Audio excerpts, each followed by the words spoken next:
गरल कंठ वाले हैं अति भोले भाले और भंगी भूतों के संगी दिगंबर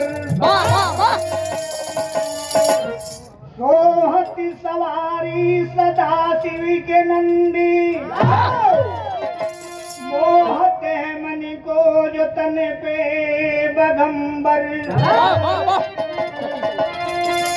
सती संग में अंग पोते बभूति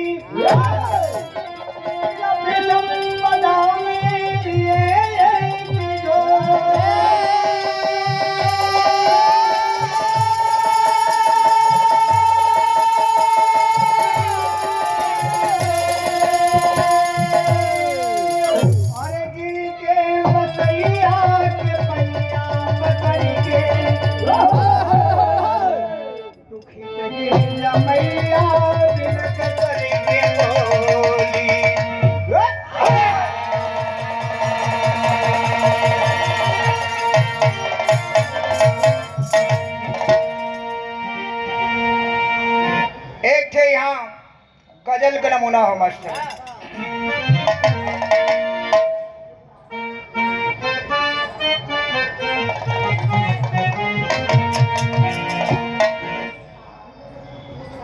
गजल के नमूना हुआ कैसे? अरे एक बार मुस्कुरा दो, एक बार मुस्कुरा दो,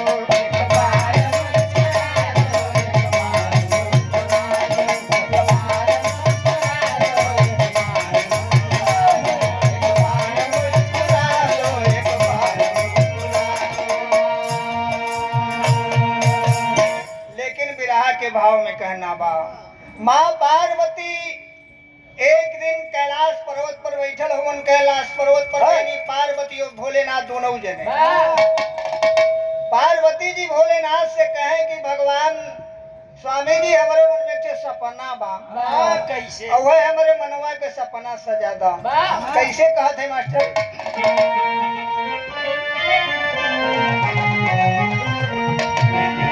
अरे सपना मेरा सजा दो, सपना मेरा सजा दो,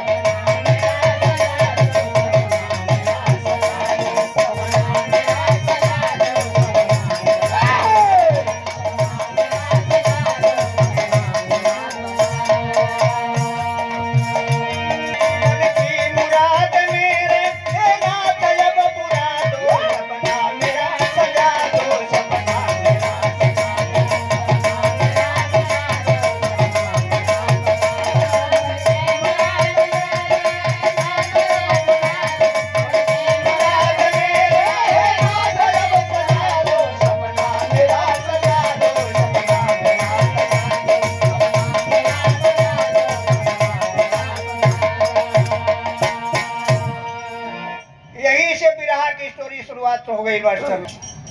अरे हे नाथ डमरू वाले जब से गमन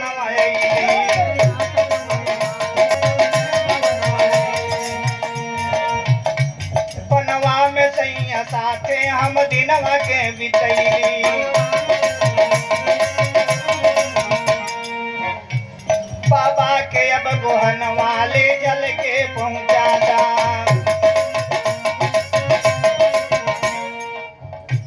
बाबा के अब गोहन वाले जल के पहुंचा दा। रावण की लंका नगरिया हमके दिखा दा।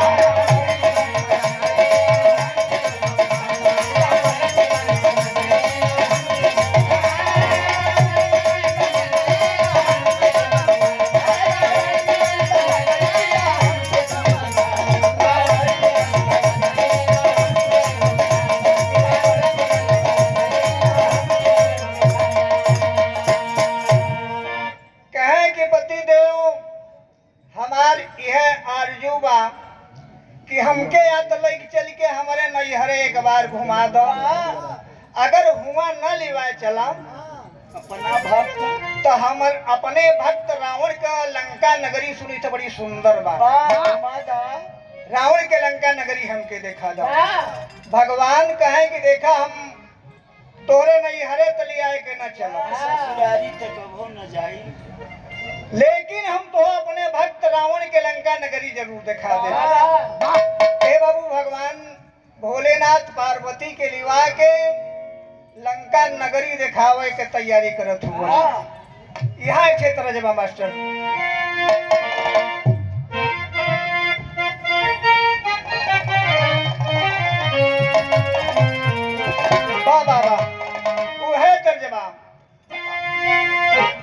अरे सैयाम अरे ये राजाम अरे काहे कैला हमारा फतिया हो, अरे सवतिया लिया गे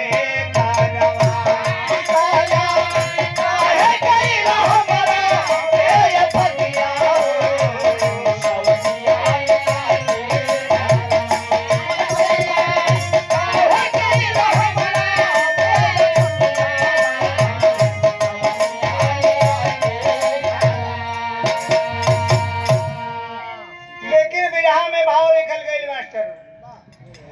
अरे एक दिन हो एक दिन संगमा में गिर जाओ जी मयनवा, एक दिन संगमा में गिर जाओ जी मयनवा हो मयनवा कैले भोला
जंगल पड़ल तो ही जंगल में थक के एकदम निराश हो गए।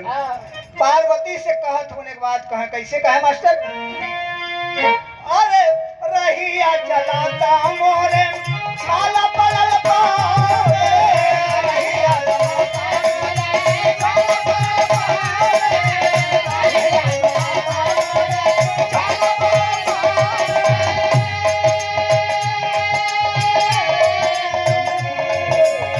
हमके छहाले मा तातू तनी छावा में हमके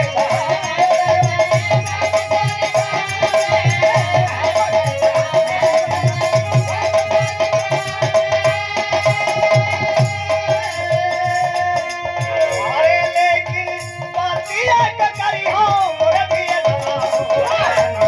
कैले भोला धनिया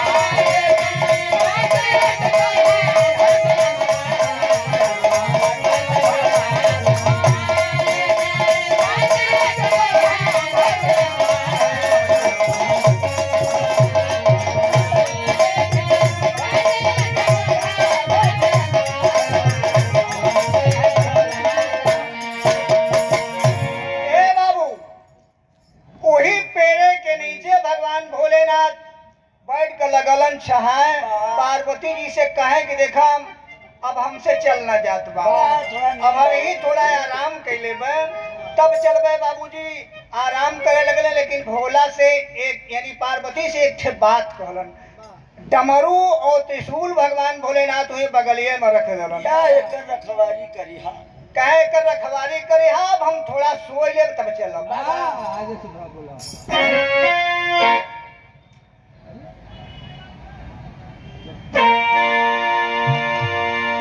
अरे डमरू त्रिशूल के तू, अब डमरू त्रिशूल के तू करी हर रखवारिया।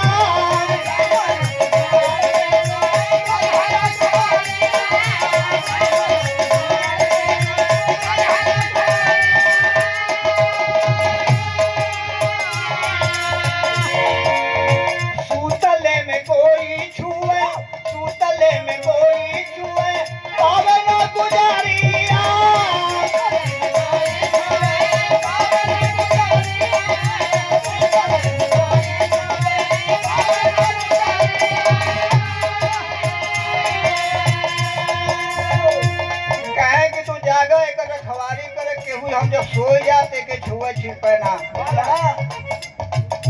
कहीं के भोला सोई गई में तो ने छनवा कहीं के भोला सोई गई में तो ने छनवा पयनवा गईले भोला भोला सोई गई में तो ने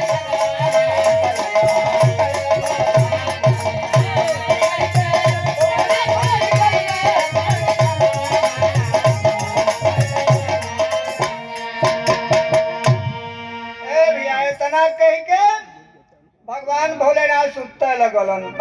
पार्वती जी जागत है, डमरू त्रिशूल का रखवारी करते, लेकिन जब कुछ देर बीतल, बढ़िया पुरवैया का हवा मिलल तो उन्हों के नींद छपे लगल। यह थे तर्ज मिली मास्टर।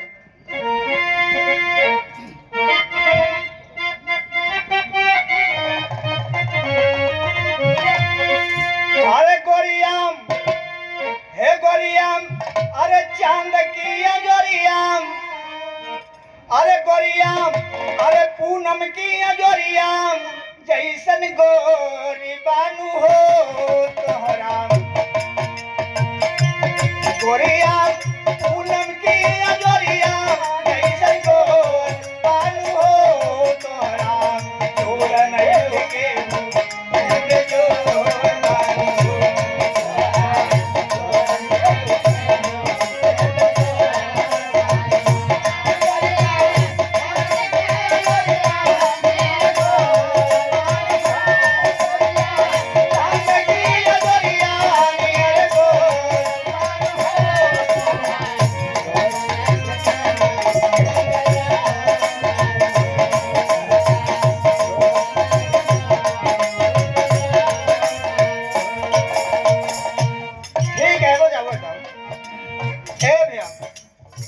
नहीं के नमूना बा, लेकिन गीत में भाव लिखल गयल। दूल्हा आप है मौर उनके बजावत है, थोड़ा बजा दे करता। अरे कुछ ठीक है, बजा देंगे। अरे कुछ तेरा बात माना आलसाए लगल हो। तेरा बात माना आलसाए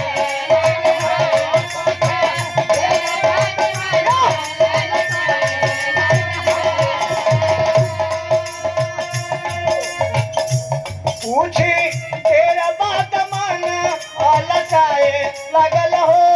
अखिया गिर जातनी से पिराए लगल हो। अखिया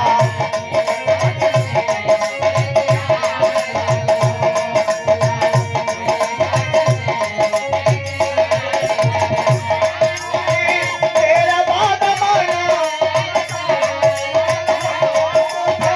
तेरा बात माना आलसाए लगल हो। अखिया गिर जातनी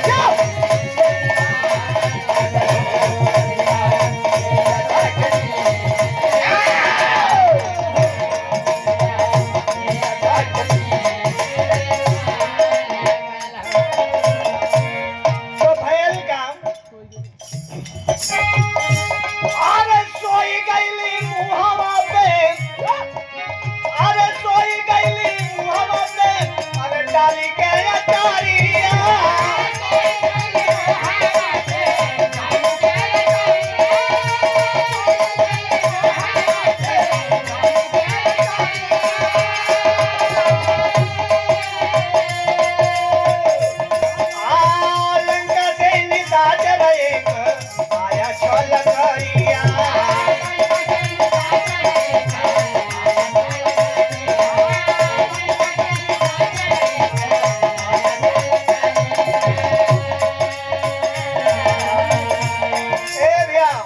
जब गिरिजा जी सो गई, लंका से एक निश्चर पहुंचा है और डमरू और त्रिशूल लेके भाग चलल। तो भयल का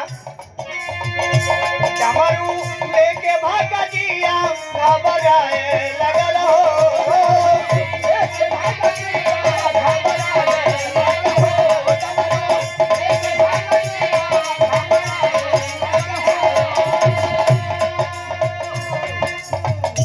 डमरू लेके भागा जिया घबराए लगल हो।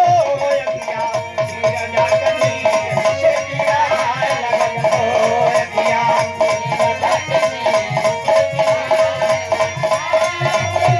लेके भागा जिया घबराए लगल हो।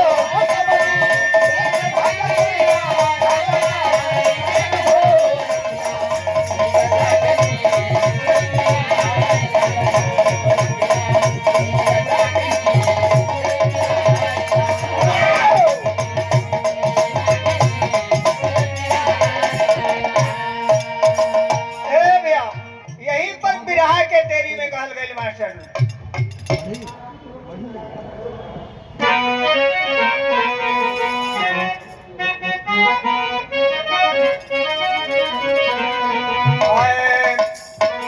अरे जोगिनिया कामर भैले डमरू,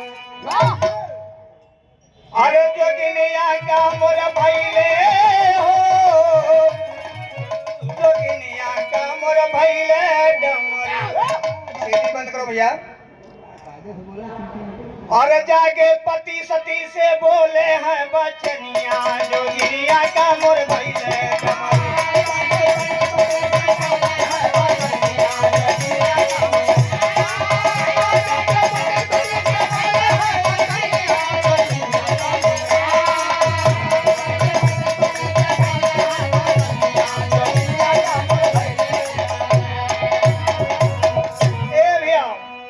अरे सुन के बतिया शिवदानी की,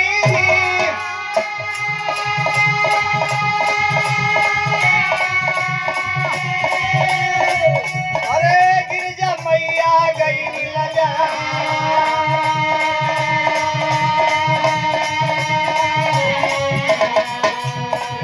अरे धोखा हो गई भारी हमसे,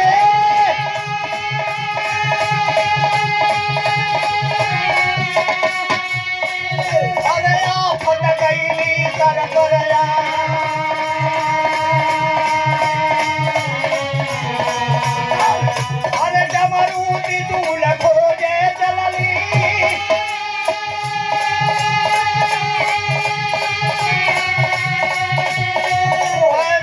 अरे सिंधु किनारे पहुंची जा।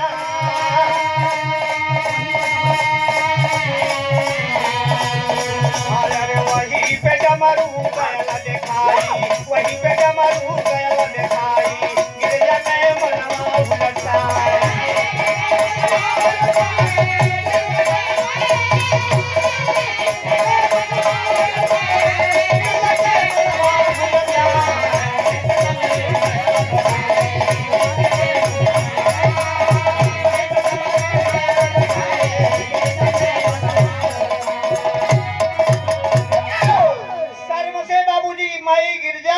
वो डमरू त्रिशूल के खोजे चल देती हैं बहुत जल्दी।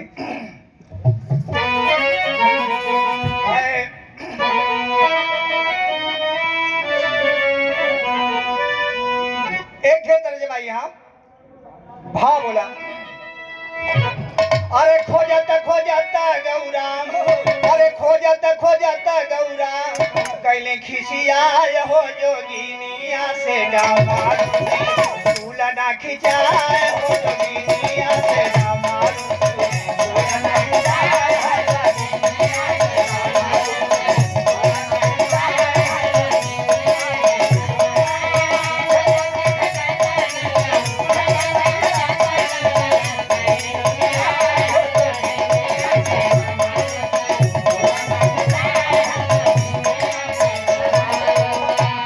पार्वती जी डमरू को देख करके लगली नोके खींचे लेकिन खींचाते नवा कहीं का ततवा लगा के खींचे मुरझा गई आई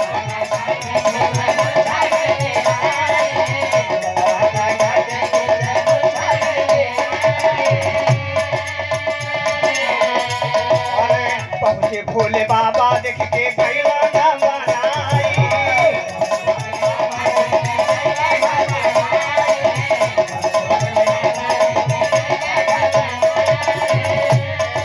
अरे लगले जगावे गोटी कई के उपाय हो जोगिनिया से डमरू लगा खिंचाए हो जोगिनिया से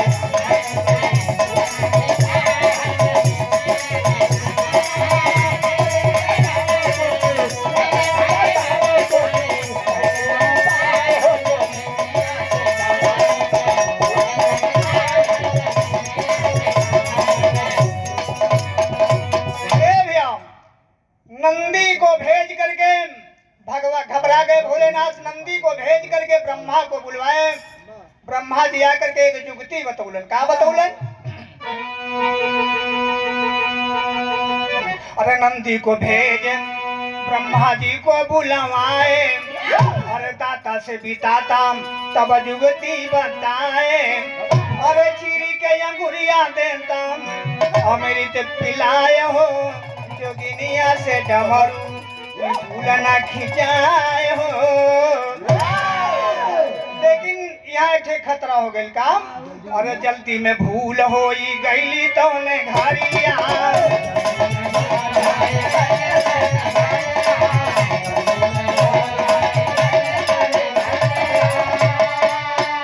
और माया मोह वाली तब चिराई अंगुरिया